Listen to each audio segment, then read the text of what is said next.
Hello，大家好，我係阿飛，歡迎收睇翻今集嘅節目啦。今集啦就重點同大家講講啦，珠海市2026年一個買樓攻略俾大家嘅。咁包括啦，有邊啲區域我覺得仲有啲咩調整啦，有啲咩嘅慳盤啦，咁同埋就係咧，目前如果你話真係啱入市嘅，有啲咩項目嘅，咁同大家去 share 下。咁所以咧，開始之前啦，大家幫手俾個訂閱，俾個 like 俾我，順手覺得講得好嘅 share 埋俾身邊嘅朋友，係啦。咁就咧，另外咧就係同大家 say 聲 sorry 先，因為咧幅地圖係買嘅，咁喺電腦睇正正常常啦，咁但係咧放落電視原來咁樣嘅，咁所以今集大家將就下，嚟緊補翻一集靚地圖嘅俾大家，係啦。咁就咧正式開始翻今集嘅內容嘅。珠海市大家煲咗幾年嘅 YouTube， 我諗咧大家都好熟㗎啦，咁所以咧基本嘢唔同大家介紹，咁最主要介紹下同大家講下啲樓應該點樣買啦，係啦。好，咁就咧我哋咧香港人咧好多其實咧多數留意嘅會係咩區域啦？就係十字門啦、唐家啦，咁就仲有金灣嘅航空新城啦、斗門嘅湖心路啦，同埋就係尖峰片區啊嘛，基本上都係尖峰南嘅片區，或者叫新興片區啦，基本上都係呢一紮片區為主嘅。好，咁我哋咧由斗門入手先，係啦，咁就斗門啦，咁就咧正正常常啦，我哋平時揸車都係經珠海大道入到嚟啦，咁入到嚟咧一個迴旋處向右咧就係湖心路嘅，或者係香海大橋咁樣入到嚟啦，亦都係湖心路咁樣去落翻落嚟嘅。係啦，咁就咧湖心路呢一度咧啲樓價啦，撇除咗時代都會大景唔去講啦，因為呢個盤咧各種問題出嚟嘅，咁8000幾蚊嘅一個嘅價錢啦，有陣時甚至乎有啲7000幾嘅單位嘅，咁另外嗰啲咧基本上都係1萬出頭啦，普遍喺12300去到15000左右啦，咁就除咗一個盤係特別啲，咁就係五洲家園啦，咁佢一個半新規產品出到嚟啦，賣16000到18000左右啦，咁所以咧基本上個樓價係咁上下，咁其實咧呢一個樓價大家覺得高唔高啊？係啦，我就覺得咧幾高下㗎，呢個片區咧我覺得咧就大概咧仲會有多起碼20%嘅一個調整啦，咁就係咧點解啦？咁大家咧其實咧湖心路啦。對佢印象點啊？其實我對佢印象咧就係一條咁嘅路，跟住兩邊就一堆盤，跟住咧又劃一個區域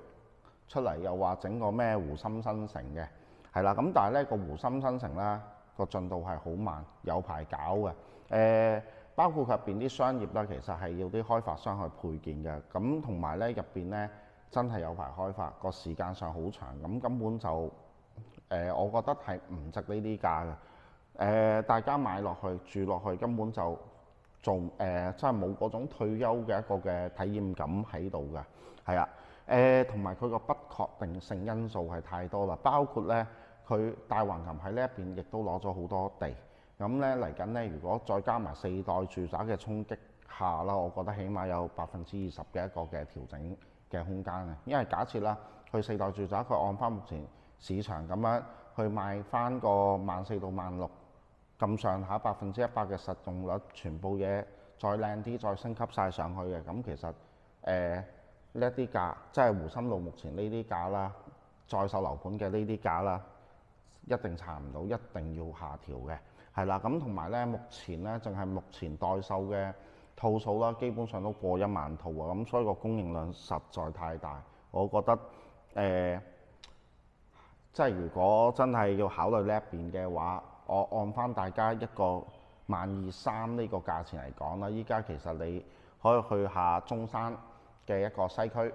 西區嗰個公園四季呢一邊，我諗都係11000左右啦，1萬出頭已經可以買到啦。跟住就仲有就係博愛七路嗰邊啦，遠洋個富人區啦嚇，中山富人區遠洋新天地啦，以前叫上東新天地嘅，咁呢一度咧近排新加推嘅。跟住之後，成個交樓嘅標準啦提升晒，加量不加價，大概都係12000蚊。咁所以咧可以去咁樣做對比。雖然個跨度有啲大，但係我覺得咧，你住入去目前咧真係乜配套都冇啊嚇，乜配套都冇。包括湖心新城入邊啦，商業配套啦，開發商有排起啦，即係嗰啲咩金茂悅啊，仲有福地啊呢一啲咧，佢到依家我諗應該都仲係未去動工啊，因為之前動過工，跟住又停工，咁再等佢哋真係有排等。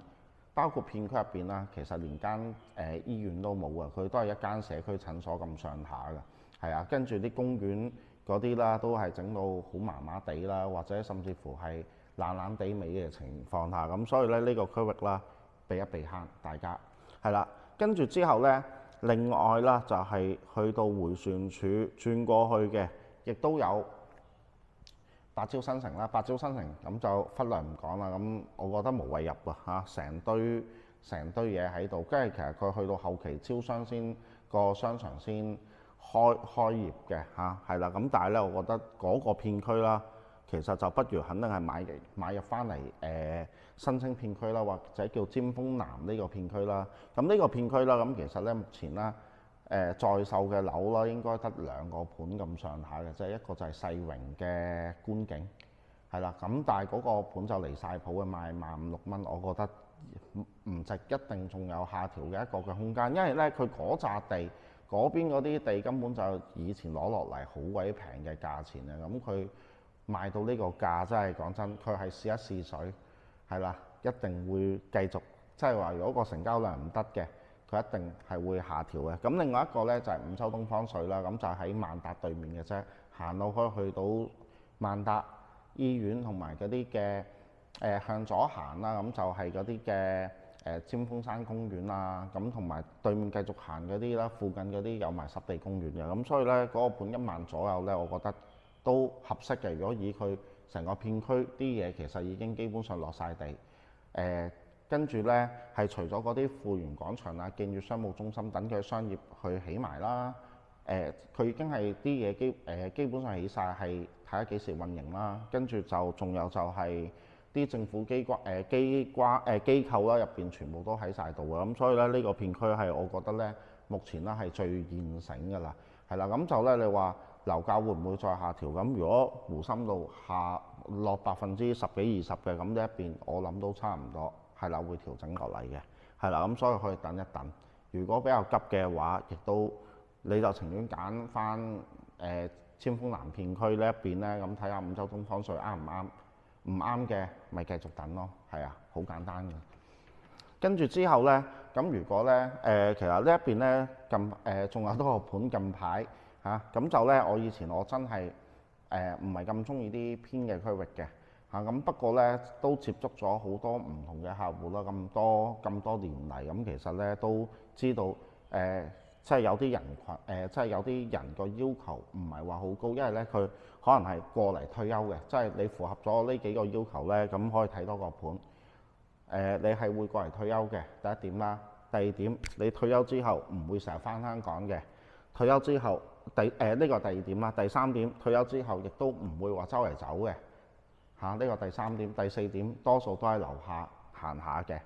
嚇。咁其實咧可以考慮啦。呢條路一路入嚟啦，即係新清片區呢一邊呢條路入到嚟啦。咁喺乾務鎮呢一邊咧有個星河湖山春曉啊嚇，係啦。咁佢咧近排出嚟咧係新規產品嘅啦，新規半新規應該咁講，佢係個實用率去到100%，咁個價錢啦7-8千去到8-9千都有嘅嚇。咁就睇下咧，大家睇唔睇河定係咩啦？咁我覺得咧我哋呢個區域啦，因為我幫大家避慳嘅，咁我哋咧盡量咧就係揀翻啲7-8千大精裝呢一啲嘅單位就已經 OK 啦。因為點解咧？佢呢一邊咧成個攞地加埋建安成本，再加埋配埋啲精裝修等等之類，仲有啲成個入邊啲設施嘅一個建設整埋埋咧，個成本基本上係都要去到7000蚊。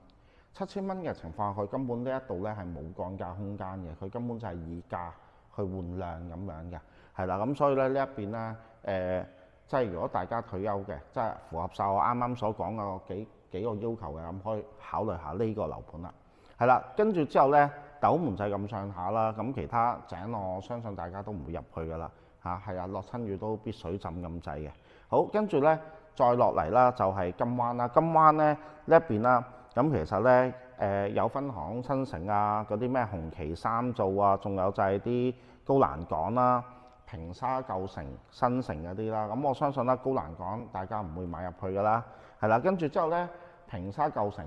基本上都唔會買，因為佢價錢1萬蚊，但係咧佢真係過去呢一邊個時間都要好長嘅，咁所以咧我覺得平沙呢一邊都冇乜好講嘅。咁平沙新城又更加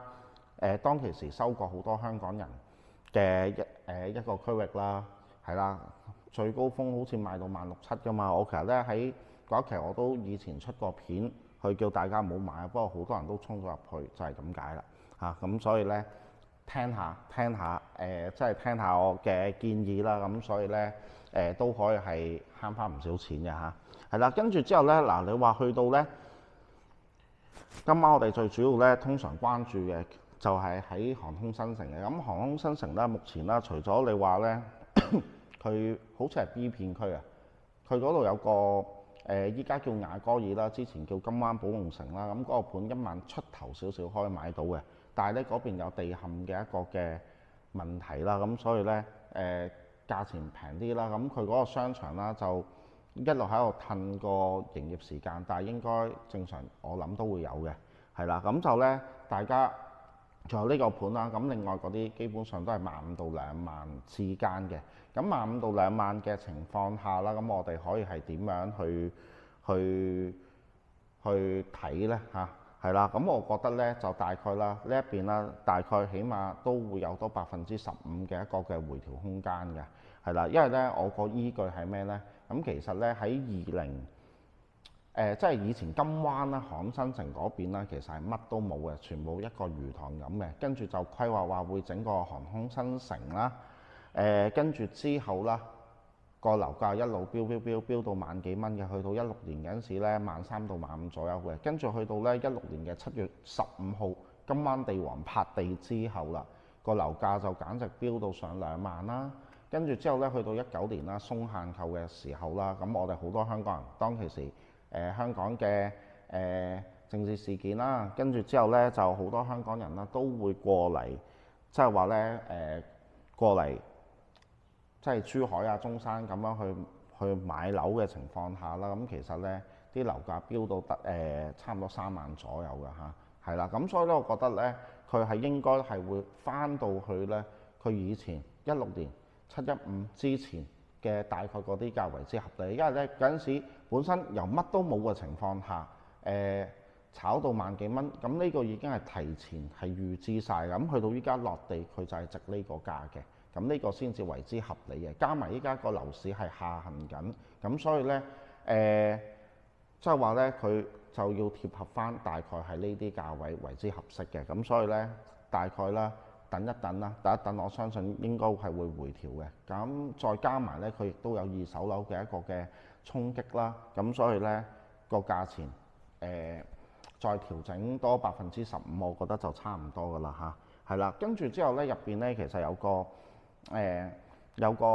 4代住宅啦，華發嘅一個嘅金灣府啊嘛，咁如果對呢個盤嘅睇法啦，咁其實大家入到去啦，我真係覺得就密集啦、採光差啦等等之類啦，大概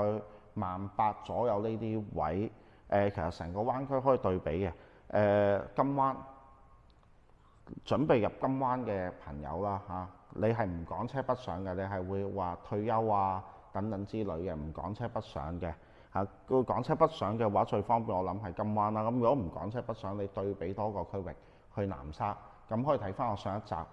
一個好詳盡嘅介紹啊。講下講咗50幾分鐘咁樣嘅，係啦。咁就南沙嗰度啦，最熱嗰個嘅盤差唔多清盤啦，叫招商林御景啦。咁佢咧賣緊25000，但係咧唔好俾呢個價錢嚇親喎，好似話差距好多。金灣呢一個咧，金灣府100%嘅實用率，但係人哋嗰邊130幾到140%啊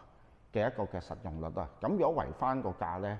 係差唔多嘅，差唔多。但係嗰邊咧有醫院，有華南地區排名第一嘅中山大學附屬第一醫院喺嗰度開嘅分院，有地鐵，亦都咧商場嚟講咧，佢有個20萬方投資120億嘅一個地下5層嘅一個商場啦。亦都會有 TOD 嘅大型地標商場，亦都啦近排廣州城投攞咗地，亦都係會嗰度咧會起多個商場嘅。咁再加埋咧，佢都係咁樣俾海圍住啦。如果咧你覺得金灣航空新城入邊個建築覺得好靚嘅，咁南沙嗰邊啲建築應該係會比呢一邊再會靚好多嘅。咁所以呢個區域我哋可以咁樣對比。如果對比起三代住宅，普遍嚟講75%到85%嘅實用率嚟講啦，咁我攞85嚟計啦，咁計埋其實15000零嘅價錢就已經買到啦。咁所以點解嗰個盤1年就清盤？上年12月開賣，去到依家得翻最後40-50套貨，咁就係因為有佢嘅道理嘅嚇，係啦。咁所以呢，大家係可以去咁樣去比較，建議睇多個咁嘅區域啦。好，咁金灣就大概係咁上下。跟住之後呢，就輪到十字門。十字門嘅價錢啦，幾參差嚇。咁我攞個中海環宇天下嗰個去講啦，唔望海嗰啲啦，即係唔係佢嗰啲大單位望海嗰啲千幾萬咁有啲誇張㗎啦。咁我講翻我哋普通市民啦，基本上2萬尾到3萬幾之間啦。咁其實呢，呢個價錢，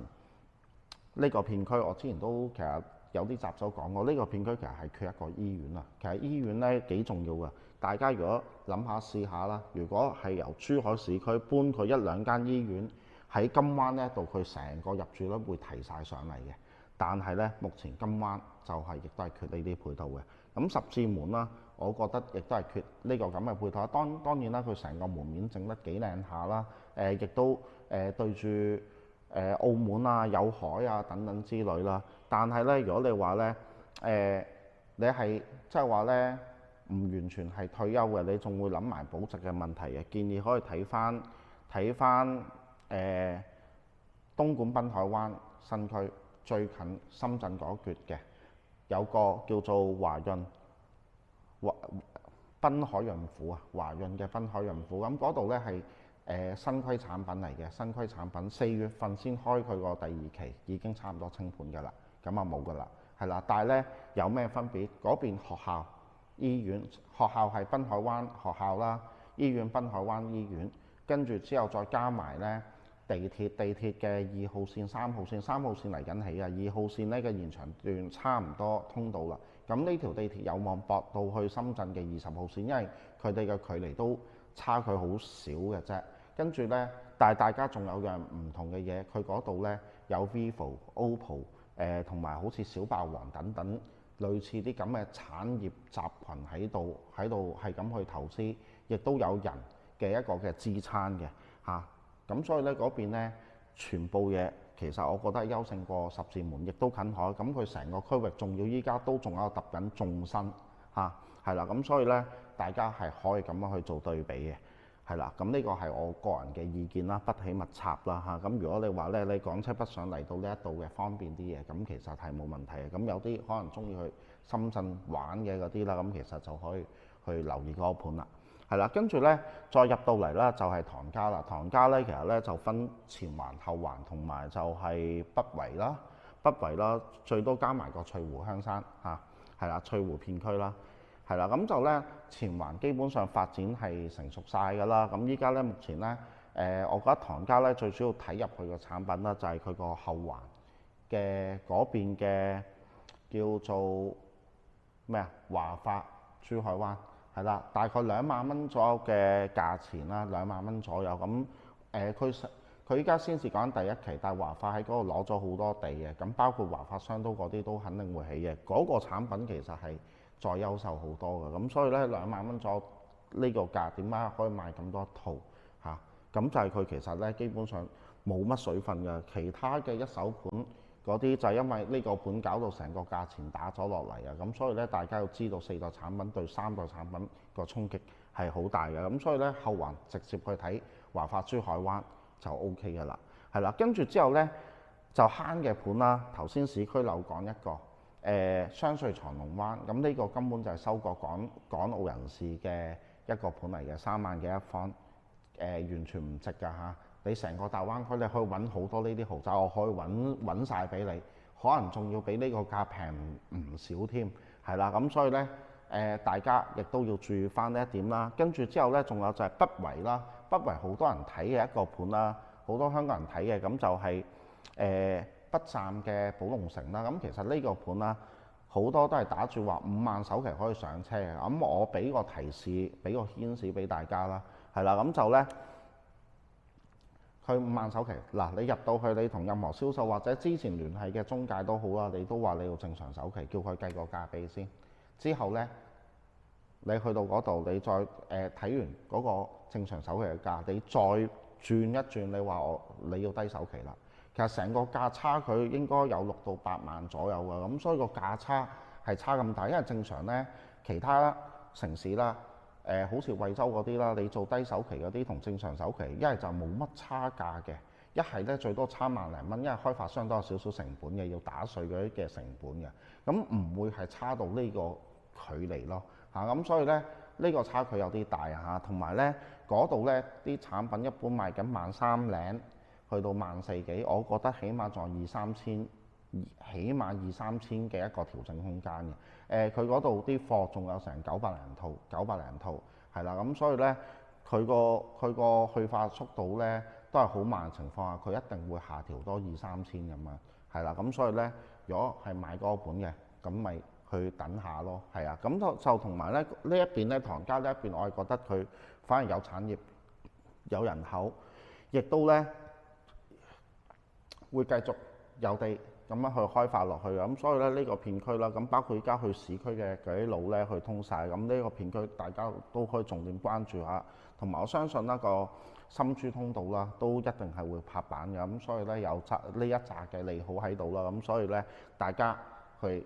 關注埋呢個區域啦。咁呢個咧就係成個我對珠海目前嘅一個嘅睇法嘅，咁就睇下大家聽唔聽得明啦。係啦，咁就同埋咧有啲咩問題都可以喺評論區去留言或者私信我，去個別問都冇問題，我唔收費嘅嚇。係啦，咁就大概啦，呢一集係咁上下啦。咁如果咧覺得講得好嘅，真係記得俾 like share 俾身邊嘅朋友啦，撳埋個訂閱，唔會 miss 咗之後嘅集數啦。係啦，多謝大家今集嘅收睇，下集再見，拜拜。